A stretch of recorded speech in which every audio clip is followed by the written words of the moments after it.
Hey tout le monde, j'espère que vous allez bien et que vous passez une bonne journée. Aujourd'hui on se retrouve dans une nouvelle vidéo, ça fait hyper longtemps que je vous ai pas tourné de vidéo pour YouTube, mais ce mois de décembre je vais essayer de vous faire un max de contenu. Donc si vous n'êtes pas abonné à ma chaîne, n'hésitez pas à vous abonner, ça me ferait trop plaisir et activer la cloche pour avoir les petites notifs dès que je sors une vidéo, parce qu'il y en a beaucoup qui vont sortir. Donc aujourd'hui je voulais vlogger et vous emmener avec moi dans ma journée, mais il fait vraiment trop moche et je crois que je vais rien faire de spécial, je suis toujours en pyjama. J'ai un nouveau pige, il est trop beau, je suis trop fan. Et juste je vais me préparer, je vais mettre mes bijoux, je vais me maquiller, je vais me coiffer. Et on se retrouve pour la suite de la vidéo. D'ailleurs c'est des nouveaux bijoux que j'ai reçus qui viennent de chez Ana Luisa. Ils sont trop beaux, j'ai reçu cette bague, elle est magnifique. J'ai aussi reçu celle-ci, je l'adore, elle est trop belle. Il y a celle-là aussi, avec les petits strass. Trop canon. Hop, je peux la mettre là, j'aime trop. Et je leur ai pris un petit collier, parce que j'en avais pas. Et j'aimais trop le collier avec la lettre F. Du coup, pas besoin d'avoir fait maths sup pour capter que c'est le F de Fiona, voilà. D'ailleurs, en ce moment, il y a des promos sur Ana Luisa, le site internet. Donc, si vous avez envie de vous refaire un petit peu en bijoux, comme moi j'ai fait, là, une petite razzia, vous avez 60% de réduction sur le deuxième article, comme c'est le Black Friday. Et sinon, pour ceux qui vont craquer pour le hors solde, vous avez moins 20% avec le code FionaOslo20, qui est valable sur tout le site. Pour celles qui veulent découvrir les bijoux, je vous ai mis le petit lien dans ma description de vidéo. Voilà. Dans cette vidéo, on va parler des croyances limitantes. Je sais pas si vous savez ce que c'est. Moi, j'ai entendu parler de ça pour la première fois cet été et je vous en ai parlé dans la vidéo du Miracle Morning. En fait, les croyances limitantes, c'est quand on est persuadé et intimement convaincu qu'on n'est pas capable ou pas fait pour quelque chose et que, en fait, du coup, on en est tellement persuadé qu'on n'exploite pas son potentiel à fond. Par exemple, dans le Miracle Morning, ma croyance limitante, c'était « je suis pas du matin ». J'étais tellement persuadée de ne pas être le genre de personne qui est productif le matin parce que le matin, en fait, je suis fatiguée. Peu importe l'heure à laquelle je me lève le matin, je suis pas quelqu'un de productif. J'étais plutôt un oiseau de nuit, Batman, vous voyez. Je me disais, je suis mieux faite pour travailler le soir. Et au final, quand j'ai supprimé cette croyance limitante de mon esprit, que je me suis levée tôt le matin, j'ai découvert une productivité en moi que je soupçonnais pas du tout, que je me pensais pas capable d'avoir et finalement qui était 100 fois supérieure à ma productivité du soir pour la simple et bonne raison que son énergie du matin, elle n'a pas d'égal en fait. On vient de dormir, on vient de se réveiller, donc forcément, on n'a pas emmagasiné toutes les pensées de la journée. Vous savez d'ailleurs qu'on a en moyenne 6000 pensées par jour. Allez travailler après vos 6000 pensées de la journée. Votre esprit, il est forcément encombré. Vous êtes plus facilement déconcentré que le matin où vous venez de récupérer, de dormir et que c'est votre première tâche de la journée, c'est d'être productif pour vous. Voilà, moi j'étais persuadée que j'étais pas du matin et finalement je me suis bien trompée. Il y a une différence entre ce qu'on est capable de faire et ce qu'on a vraiment envie de faire et des fois nos croyances limitantes elles nous confortent dans l'idée qu'on n'est pas bon pour un truc comme ça on n'a pas besoin de faire l'effort de. Les croyances limitantes font partie des freins quotidiens qui vous empêchent d'entreprendre de nouvelles choses. C'est une certitude que vous avez acquis au fil du temps, que ce soit à cause de vos traumas, à cause de vos habitudes ou de votre éducation, et qui va vous freiner dans votre évolution. Mais en gros, nous ne sommes faits que de croyances et personne n'a accès à la vérité absolue. Avant, je connaissais pas le terme croyance limitante, je savais pas qu'on en avait, et maintenant, je les ai vues chez moi, et je peux même les reconnaître chez les autres. Du coup, vous avez compris à peu près ce que c'est les croyances limitantes, mais pour résumer, en fait, c'est des croyances qu'on a en nous et qui nous empêchent d'exploiter notre potentiel pour devenir la meilleure version de vous-même. Petit à petit, ces croyances elles deviennent des règles et des conditions qui vont régenter votre existence. Mais vous l'aurez compris, ces croyances, en fait, elles sont toxiques pour vous-même parce qu'elles brident ce que vous êtes vraiment capable de faire. Et elles ont cet effet pervers où, en fait, plus on y croit fort, plus on va chercher des preuves pour les justifier. Comme je vous disais, par exemple, le « je suis pas du matin ». Alors qu'en apprenant à reconnaître vos croyances limitantes et à essayer de les dépasser, vous avez une opportunité de vous réaliser et de donner le meilleur de vous-même. La seconde croyance limitante que j'avais, c'était j'aime pas courir, je suis pas faite pour courir, je suis pas faite pour ce sport. Je voyais des gens faire des running et tout, moi je me disais je suis faite plutôt pour faire des sports où il y a de la danse, mais courir j'avais déjà essayé, j'étais essoufflée en 30 secondes, c'était pas un sport pour moi. Alors qu'en fait, Dieu vous a donné deux bras, deux jambes, c'est pour vous en servir et courir c'est à la portée de tout le monde. Et ça vraiment je suis choquée d'avoir dépassé cette croyance limitante parce que j'avais déjà essayé plusieurs fois et plusieurs fois ça avait été un échec cuisant. Vraiment j'avais couru 30 secondes, j'étais essoufflée, j'aimais pas ça, je prenais aucun plaisir. Donc vraiment pour moi c'était sûr, je suis pas faite pour la course à pied. Et franchement en quelques mois là je suis devenue une vraie accro, une vraie addict à la course à pied à tel point que les jours où j'y vais pas, je suis dégoûtée, je me dis ah ça me tarde demain. Et maintenant j'arrive à faire 7 km en 40 minutes alors qu'avant je faisais 30 secondes et j'étais essoufflée mais fort.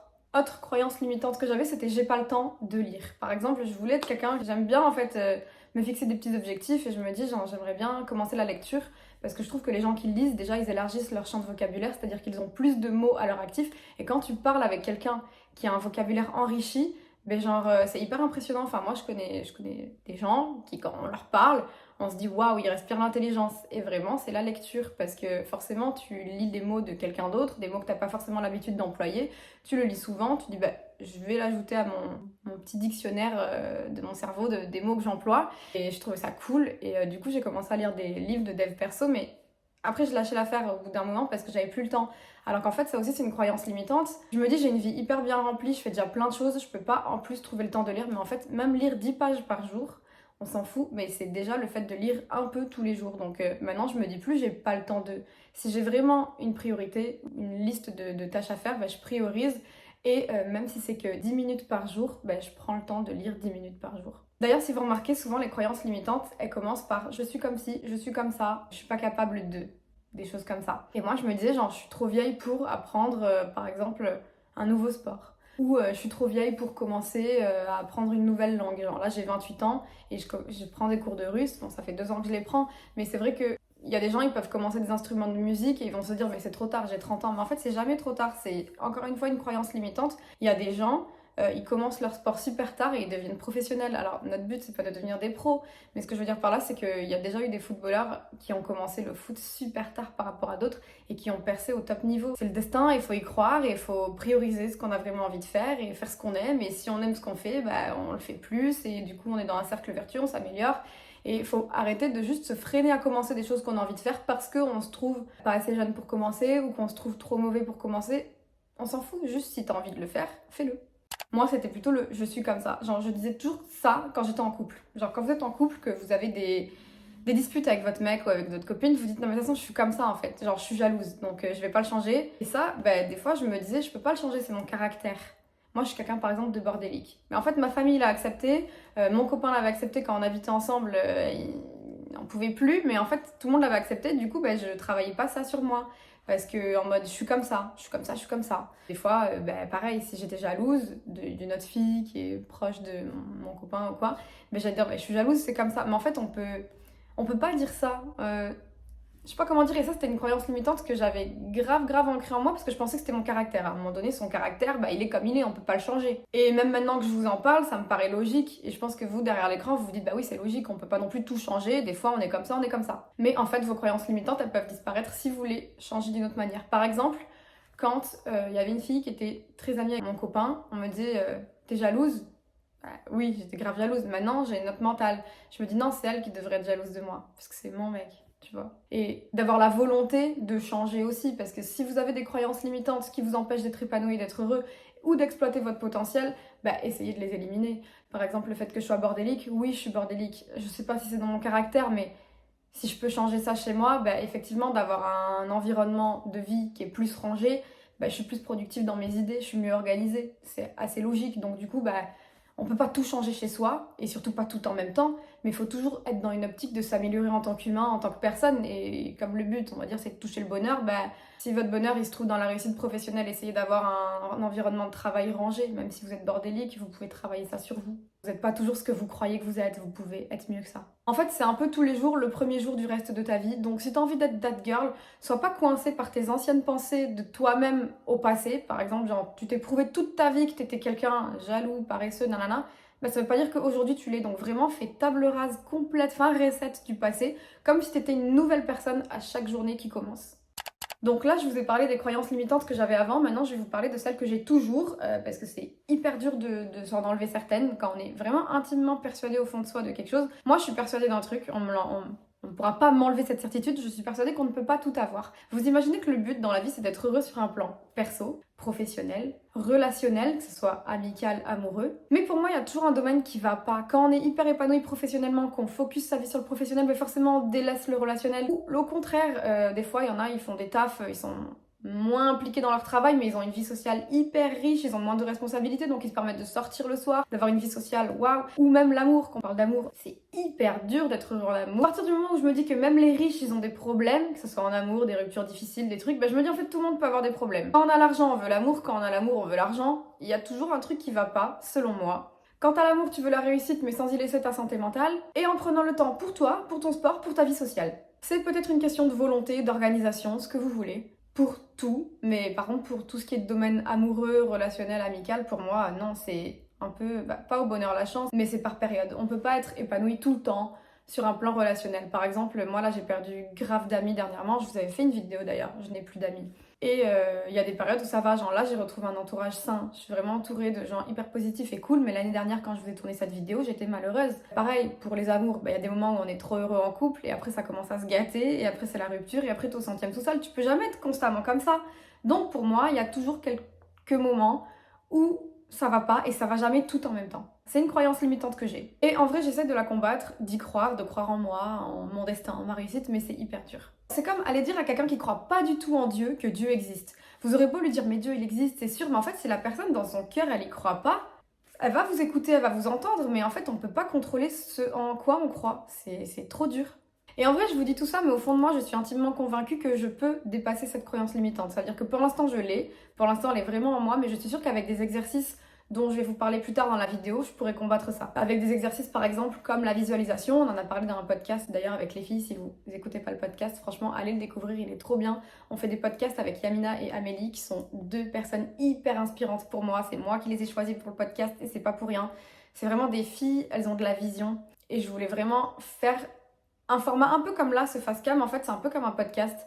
Mais là, c'est sur Spotify, Deezer, etc. Et on parle vraiment de dev perso, de comment être la meilleure version de soi-même un petit peu. On aurait pu clairement traiter ce sujet-là sur le podcast. Je sais que écouter des podcasts, ça me donne de la motivation, ça peut me faire changer un petit peu mon état d'esprit, faire de la visualisation aussi et avoir recours à la pensée positive. Mais tout ça, je vous le dirai plus tard dans la vidéo. C'est un petit peu les solutions pour sortir de ces croyances limitantes.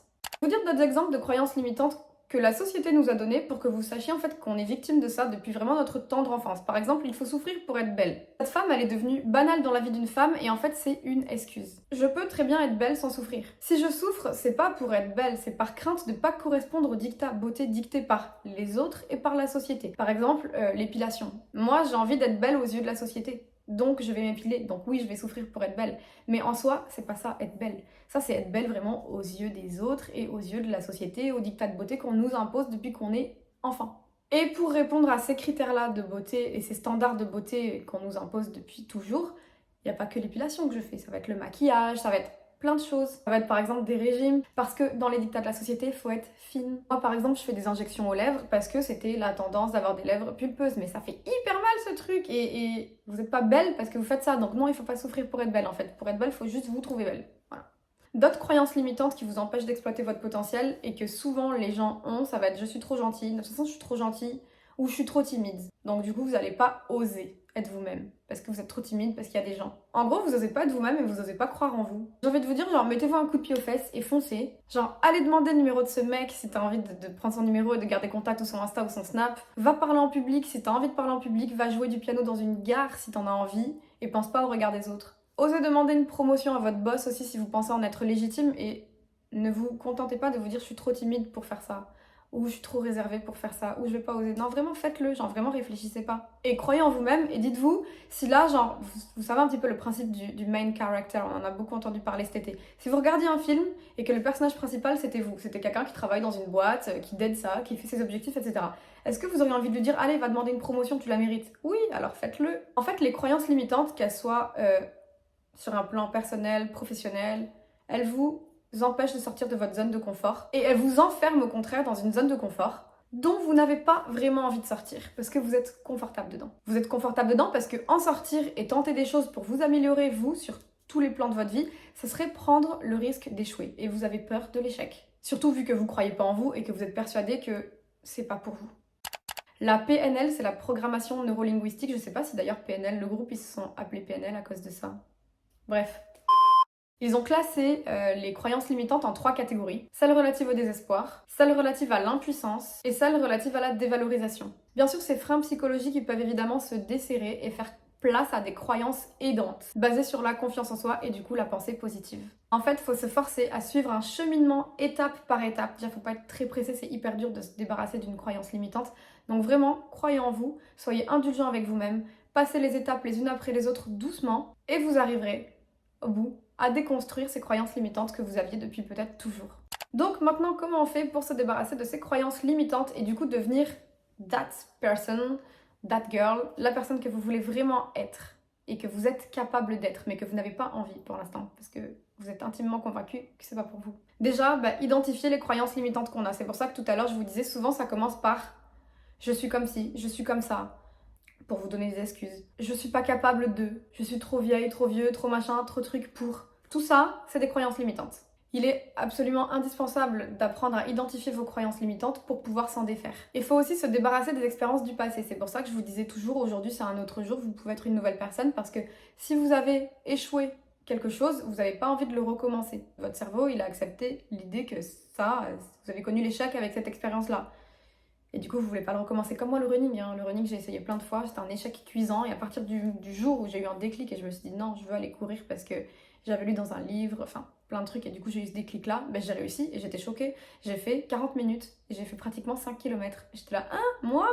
Et pourtant, je m'étais pas entraînée entre-temps, entre la phase de nul à la phase d'être ça. Moi, ce que je pense qui serait intéressant pour vous, c'est de les écrire noir sur blanc sur un papier. Vous écrivez vraiment sur une feuille, dans un carnet, toutes vos croyances limitantes. Toutes les croyances en fait que vous avez de vous-même, qui vous dévalorisent ou qui vous font sentir inférieur et qui vous empêchent d'être la personne que vous voulez devenir.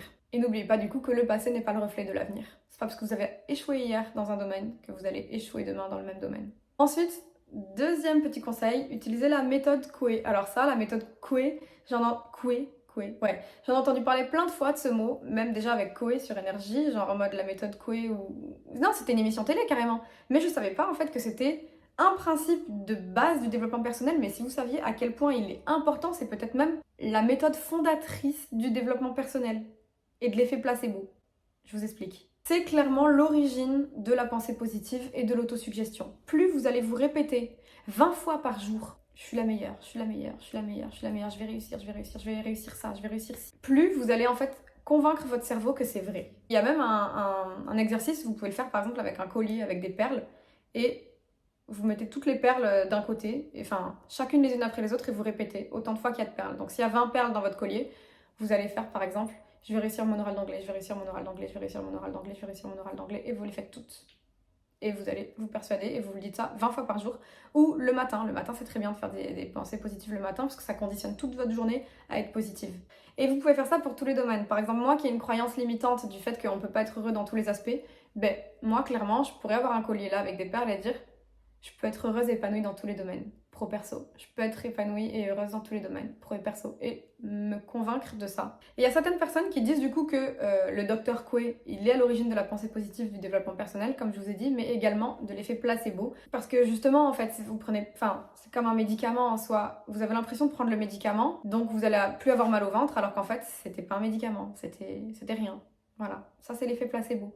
On parle donc de reprogrammation du cerveau pour faire perdre toute crédibilité à la pensée toxique. Moi, ce que je fais par rapport aux affirmations positives, ce que je fais déjà, et que du coup maintenant je vais faire avec d'autres méthodes du coup, parce que je me donne des conseils à moi aussi en même temps qu'à vous. Mais moi, ce que je fais déjà, c'est que j'écoute sur YouTube avant de dormir affirmations positives du soir. Et des fois le matin, quand j'ai pas envie de sauter direct du lit, j'écoute aussi avec mon téléphone, mes écouteurs, mes AirPods, et je mets pensée positive du matin. Et affirmation positive du matin, pardon. Et du coup, en fait, je commence ma journée avec plein de phrases hyper positives sur ma personne. Troisième petit conseil, ce serait de chercher des personnes qui vous inspirent et les prendre pour modèle, ou en tout cas, modèle ou raison d'y croire. Moi, je vous ai dit, c'était Amélie et Yamina, c'est pas pour rien que je leur ai demandé de faire le podcast avec moi. Amélie, par exemple, c'est le genre de personne, elle fait tellement de choses en une journée, je pensais même pas que c'était possible. À 7h, elle est déjà à la salle de sport. À 8h, elle est déjà avec son jus, détox, un truc. Enfin, elle fait tellement de choses dans sa journée. Elle a une boîte à gérer de bougies, elle a l'influence, elle gère tout toute seule, elle n'a pas d'agence. Moi j'ai une agent qui gère mes collabs, etc. Elle a fait tout toute seule, elle fait sa création de contenu, elle s'organise, le sport, son chien, truc. Enfin, elle a une vie tellement remplie et en une journée, elle arrive tellement à tout faire que je me suis dit cette fille c'est un ovni, c'est un exemple de ouf. Si elle y arrive, je peux y arriver. Parce que cette fille, il faut savoir que Amélie, si vous nous écoutez dans le podcast, vous savez très bien qu'elle revient de hyper loin, elle faisait pas de sport, elle avait moins d'ambition professionnelle, elle sortait en boîte tout le temps, elle rentrait à 7h du matin, elle mangeait McDo tous les jours, elle ne connaissait pas les légumes. Voilà, on parle vraiment d'avoir changé du tout au tout. C'est vraiment une reprogrammation totale, elle a fait un travail de ouf, sans même se rendre compte, clairement, elle a vaincu toutes ses croyances limitantes. Au fur et à mesure du temps, du déclic, des rencontres qu'elle a faites. Et moi, voilà, ces deux personnes, Amélie et Yamina, c'est vraiment deux exemples. Yamina, c'est pour d'autres raisons. C'est quelqu'un d'hyper spirituel et c'est clairement grâce à elle aussi que je me renseigne sur tous les concepts de développement personnel parce que justement, elle est comme ça et que l'avoir rencontrée et parlé avec elle, ça m'a ouvert des portes un petit peu dans mon esprit. Quatrième petit conseil que je pourrais vous donner, c'est de visualiser sa propre réussite. Alors ça peut paraître bête, mais ça c'est Yamina qui me l'a appris. Par exemple, avant de dormir, elle commence ses rêves. Elle s'imagine de quoi elle aimerait rêver, elle s'imagine ce que sa vie elle voudrait que ce soit. Donc en fait, elle fait de la visualisation. Et la visualisation, vous n'êtes pas obligé de le faire avant de dormir, vous pouvez le faire tout le temps. Méditation par exemple, c'est fait pour ça. Vous mettez une musique pour méditer et vous visualisez vraiment la personne que vous avez envie d'être. Vous pouvez l'écrire aussi le matin. Les pensées du matin elles sont hyper importantes. Moi, je fais toujours de la gratitude le matin. En gros, j'écris 3 choses pour lesquelles je suis reconnaissante. Ou alors je les pense dans ma tête si j'ai pas encore eu le temps de les écrire. Et c'est hyper important de commencer sa journée en ayant 3 raisons d'être heureux en fait. Parce que ça va conditionner votre journée de manière hyper positive. D'ailleurs, c'est même prouvé que ça libère une certaine hormone dans le cerveau. Et là encore, pour atteindre un objectif, il faut se visualiser atteindre son objectif, mais pas que. Ce qui est important, c'est qu'il faut se visualiser, aimer le process pendant lequel vous allez atteindre l'objectif et travailler pour. Parce que par exemple, si vous êtes, je sais pas, vous faites du sport, vous avez envie d'être champion du monde de foot, vous voulez gagner la Coupe du Monde, vous allez vous imaginer soulever la coupe, c'est un fait. Mais il faut aussi s'imaginer en train de struggle during the process. Et aimer ça. Il faut aussi s'imaginer en train de souffrir pour atteindre son objectif, de travailler pour obtenir son objectif, mais aimer cette période-là. Par exemple, un artiste, il sort un album, il est sur scène, il chante sa chanson, mais en fait, est-ce qu'on pense à toutes les étapes qu'il y a eu avant? Il a dû écrire la chanson, il a dû l'enregistrer au studio, et toutes ces périodes-là, elles sont hyper cool aussi, genre elles sont trop bien. Donc il faut s'imaginer pendant les étapes du process en fait de réalisation de vos objectifs. Et dernière étape, du coup, c'est oser passer à l'action pour déconstruire vos croyances limitantes. Passer à l'action, ça veut dire là, on n'est pas que dans de la visualisation, de la recherche mentale, de écrire ce qui va pas et nos croyances limitantes, etc. Des fois, il faut vraiment juste agir et arrêter de se poser des questions. Par exemple, moi, vous savez que je suis allée au festival Garo Rock cet été. Alors pour vous, c'est peut-être bête, c'est juste un festival, c'est juste dormir dans une tente, mais moi, guys, I'm very precious. Je pouvais pas dormir dans une tente, c'était impossible pour moi. Hôtel ou rien, vraiment, genre, c'était pas fait pour moi. De la campagne, l'herbe. En plus, il y avait des limaces sur ma tente. Alors imaginez mon état. Et pourtant, j'ai archi aimé sortir de ma zone de confort. Vraiment, vraiment, j'ai passé un bête de moment. C'était trop bien. Je me suis trop amusée. J'ai aimé dormir dans la tente, même si c'était complètement pas confortable, etc. Mais j'ai kiffé de ouf. Parce que je suis juste passée à l'action. J'ai arrêté de me dire, vas-y, y a pas d'hôtel, j'y vais pas. Non, juste passe à l'action, réfléchis pas, do it for yourself. Vous pouvez sortir de votre zone de confort à votre rythme. Moi là, j'ai fait ça, mais j'essaye de me faire des weekly challenges. En fait, une fois par semaine, soit je sors de ma zone de confort sur un truc, ça veut dire que par exemple, des fois, il y a des événements influenceurs, je sais qu'il y a grave de monde. Moi, je suis quelqu'un hyper anxieux. Je suis stressée à l'idée d'y aller toute seule parce que je peux pas y aller avec une copine. Vous savez, quand il y a des événements influenceurs, des fois on peut ramener un +1, on appelle ça, et des fois pas. Et quand on peut pas y aller, je sais que je vais être au milieu de plein d'influenceurs que je connais pas et je vais être toute seule. Et là, je me force, je me dis, allez, c'est pour toi en fait, c'est pour toi ton développement pro. Tu vas rencontrer les RP de la marque, ça va te faire des contacts pour potentiellement des collabs, c'est une belle marque, t'as envie d'y aller, vas-y. Alors qu'avant, j'aurais dit non, mais si je peux pas venir accompagner, je vais être toute seule comme une gogole là, alors qu'eux ils se connaissent tous, moi je connais personne, enfin, je vais faire pitié. Et du coup, je m'empêchais d'exploiter mon potentiel et de me développer en tant que créatrice de contenu, influenceuse, etc. Donc c'était bête. Et maintenant, je me fais au moins une fois par semaine, je sors de ma zone de confort sur un truc, ou alors j'essaie de vaincre une peur. J'avais trop peur des araignées, mais vraiment, genre, comme beaucoup de personnes, je pense, j'ai peur des araignées. Je pouvais pas, genre, j'appelais mon père. Et maintenant, je suis beaucoup plus rationnelle, en mode, elle va me faire quoi? Elle est toute petite, elle va rien me faire. Donc carrément, je la mets sur un socle et je la mets dehors, je la tue même pas. J'ai rationalisé mes peurs un petit peu, parce que j'ai plus confiance en moi, je sais qu'elle va rien me faire, voilà, j'ai plus confiance en moi. Et j'arrête de me persuader que j'ai peur des araignées, truc. Voilà, croyances limitantes aux oubliettes. Les peurs, c'est un peu des croyances limitantes parfois, au-delà de certains traumas. Par exemple, moi j'ai le vertige, j'aimerais bien faire un cours d'escalade pour me challenger et voir si je suis capable de vaincre cette peur. Parce que je suis sûre que j'en suis capable. J'ai peut-être un excès de confiance et d'ego là. Je suis tellement dans un cercle vertueux où j'arrive à faire des choses que je m'empêchais de faire par peur. Peur d'échouer, peur du risque ou peur tout court du danger peut-être. Je ne faisais pas et que maintenant j'ai complètement rationalisé ça et que maintenant j'arrive à faire, que du coup j'ai envie de faire plus. Et du coup, à force de vouloir faire plus et plus, je pense que oui, j'exploite mon potentiel. Pareil, il y a des fois je me sens pas capable de tenir une to-do list. Là en ce moment c'est mon objectif, me prouver que je suis capable de tenir ma to-do list. Donc je suis dans un cercle vertueux, j'ai envie de me prouver les choses, j'ai envie de m'améliorer. Et ma croyance limitante c'était que les to-do list c'est que pour les autres, moi je les tiens jamais. Pareil, j'aimerais me prouver que je peux avoir une relation amoureuse qui n'est pas toxique. Parce que moi je fais des schémas répétitifs. Quand j'ai une relation qui n'est pas toxique, elle m'ennuie. Donc je la rends toxique, mais la personne elle va me quitter. Mais en fait c'est parce qu'on m'a habituée à ça depuis toujours, genre, et je sais pas pourquoi. D'ailleurs j'ai commencé une thérapie pour ça, mais bon ça c'est un autre sujet. Mais ce que je voulais dire par là, c'est que j'ai des schémas répétitifs que je vais essayer de déconstruire, et ces schémas répétitifs ils sont dus à des croyances limitantes. Je pense que l'amour c'est forcément toxique, c'est se faire du mal, sinon on ressent rien pour la personne, si c'est trop sain, c'est ennuyeux, etc. Mais en fait je suis tellement intimement convaincue que que l'amour c'est ça, que en fait bah, je reproduis ces schémas répétitifs là. Et je pense que mes prochains objectifs du coup ce serait ça aussi sur un plan relationnel.